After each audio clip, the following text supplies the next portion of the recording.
Hey, welcome everybody. Jeff Hansen here from Twig Creek Farm. Today we're going to be looking at a very rare and unique apple pear called the Thompson pear. This is an arc style pear. We're going to go through the mechanisms, how it functions, and how it peels an apple. But first I'd like to give you just a little bit of history on this. This was designed by George R. Thompson of Quincy, Illinois. He was granted 2 patents associated with arc design. The pear was manufactured by the New England Butt Company of Providence, Rhode Island.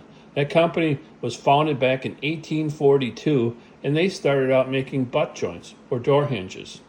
I purchased this pear earlier this year from a company called Find on Six, which is an antique consignment store in Johnston, Rhode Island.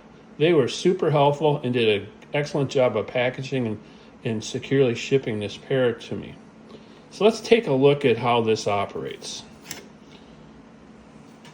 As I mentioned, it's an arc pear. It has three sets of gears that operate via a drive shaft off of the arc. And let's put the pear into its starting position. Now, I wanted to point out here on the board, can you see the light color rectangle? Well, there used to be a label there. And I have a reprint of what that label said.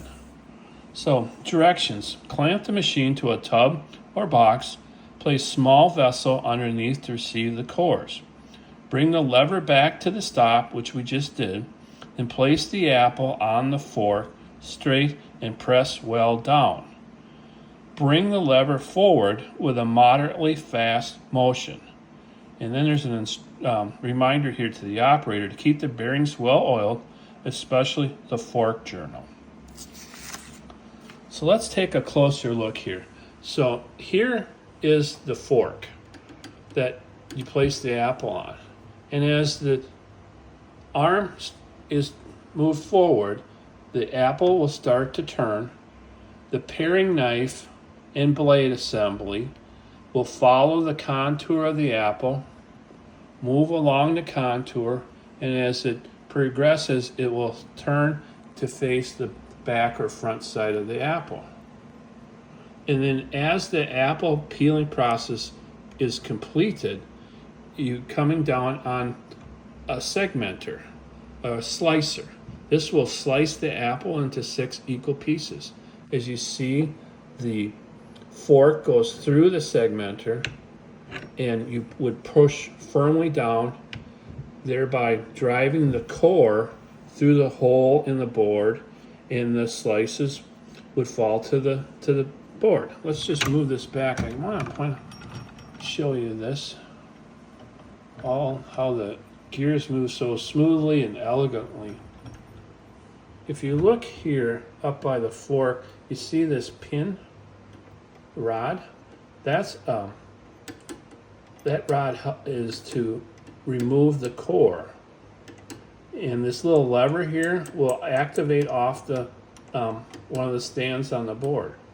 So as we move, the apple is turning, the blade is moving, it's turning along the contour,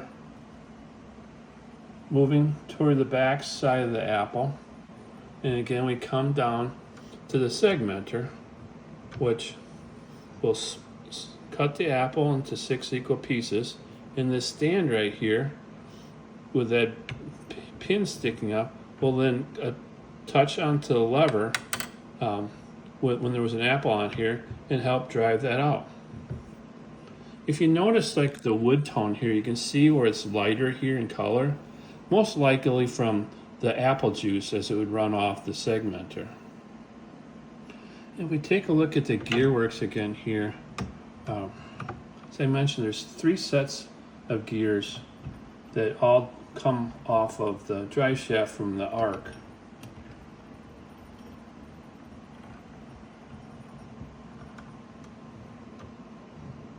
Now I'd like to point out some of the markings on this. If you look at here, you can see in gold word letters is made by the N.E. Butt Company, Providence, Rhode Island. Here is the blade for the peeler, and that screw you'd remove to sharpen the blade. And there's a spring tension on the table, turntable, that moves the blade around the apple. So we'll turn around so you can see some of the other markings. On the face of that drive gear there, it has Thompson pear, and then here on the handle in gold lettering is the patent date of August 14th, 1877. These are very rare, and this particular pear is, in my opinion, in excellent condition. I haven't done anything to it to enhance its appearance or to highlight any of the markings on it, like the lettering. All that gold paint on the letters is original.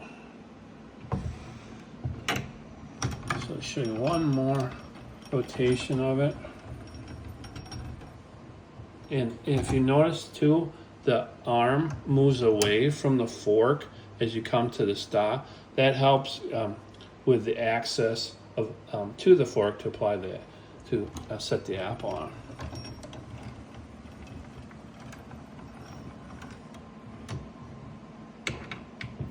There it is, the Thompson pear. Pretty nice, I think. I'm hoping to figure out a nice display to show it during apple season. Another thing I wanted to point out is this apple sign in the back.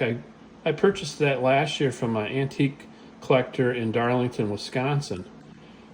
He had obtained it from out in California. He told me that back in the 70s it hung in a fresh fruit market in Southern California. It's quite large. It's 54 inches across and 28 inches tall, and this wood frame is solid wood.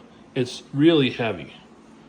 And one of the neat things about it is on the back side, which I'll show in a different video, is an image of sweet corn, a hand-painted image of a sweet corn. So when you look closely at the paint on this, it's very nice. Hand-painted, really, really a cool sign. So, well, I hope you enjoyed the video. If you did, please give me a thumbs up, and if you would like to subscribe to my channel, that would be great. This is my second video. I have dozens of antique apple peelers that I plan on showing through this channel, and other things that we do at our orchard.